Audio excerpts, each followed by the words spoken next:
Bonjour. Bonjour madame. Aujourd'hui, nous allons parler des prestations familiales. Sur ce, qu'entendez-vous par prestations familiales? On entend par prestation familiale l'ensemble des droits pécuniaires et matériels servis aux assurés sociaux et leurs ayants droit. Pour prétendre aux prestations familiales, le travailleur doit être immatriculé à la CNSS, il doit justifier de 4 mois consécutifs de travail chez un ou plusieurs employeurs ou être titulaire d'une pension de vieillesse selon l'article 42 du Code de sécurité sociale. Combien en existe-t-il?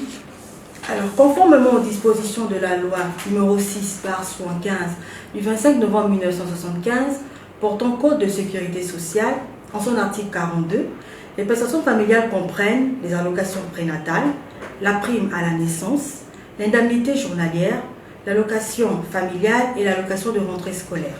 Donc, 5 prestations sont servies par notre organisme de sécurité sociale. Quel est leur impact sur la vie des assurés? C'est pour essayer de répondre aux besoins de protection sociale face aux différents risques sociaux liés à la famille que la CNSS octroie des droits en numéraire ou en nature en compensation des frais exposés aux charges familiales relatives à la maternité, à l'entretien, l'éducation et le congé de maternité, en contrepartie des cotisations versées à leur employeur. Pouvez-vous nous définir chaque prestation? Les allocations prénatales. Pour ouvrir droit aux allocations prénatales, la femme salariée ou la conjointe d'un travailleur salarié en état de grossesse doit subir 3 examens médicaux aux époques, à savoir le premier examen qui a lieu à la fin du 3e mois de grossesse, communément appelé APN1, et dont le montant forfaitaire est de 6 500. Le deuxième examen qui a lieu à la fin du 6e mois de grossesse, communément appelé APN2, dont le montant forfaitaire est de 7 500 francs. Enfin, le troisième examen qui a lieu entre le 7e et le 8e mois de grossesse, communément appelé APN3, dont le montant forfaitaire est de 45 000 francs. La prime à la naissance, elle est attribuée à l'occasion de la naissance de chaque enfant de l'assuré et elle s'élève à 8 000 francs. L'allocation l'indemnité journalière de maternité, c'est une prestation non permanente qui compense la perte de revenus liés au congé de maternité.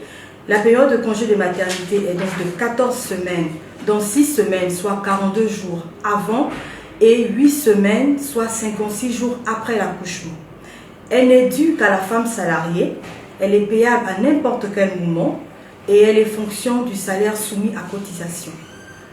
L'allocation familiale, elle est due mensuellement, soit 7 000 francs par enfant, et payable trimestriellement, soit 21 000 francs.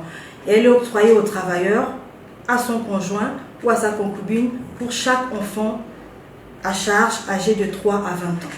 Enfin, l'allocation de rentrée scolaire, elle est attribuée aux enfants scolarisés, âgés de 3 à 20 ans, bénéficiaires des prestations familiales et sous condition de production d'un certificat de scolarité. Son montant est de 20 000 francs par enfant et par rentrée scolaire.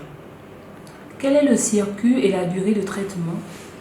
Alors, la durée de traitement est de 45 jours. Le circuit, le dépôt se fait à l'accueil dans nos agences ou délégations. Ensuite, il y a l'étape de la numérisation, la liquidation, la validation et le paiement. Pour terminer, quelles sont les difficultés rencontrées? Nous n'avons pas de difficultés majeures en tant que telles, mais juste le non-respect des dépôts des pièces exigibles, parce qu'on a des actes de naissance qui ne sont souvent pas légalisés ou qui ne sont pas lisibles. Et ça, c'est vraiment une difficulté pour le traitement des prestations familiales. La cellule communication et relations publiques vous remercie. Merci, madame.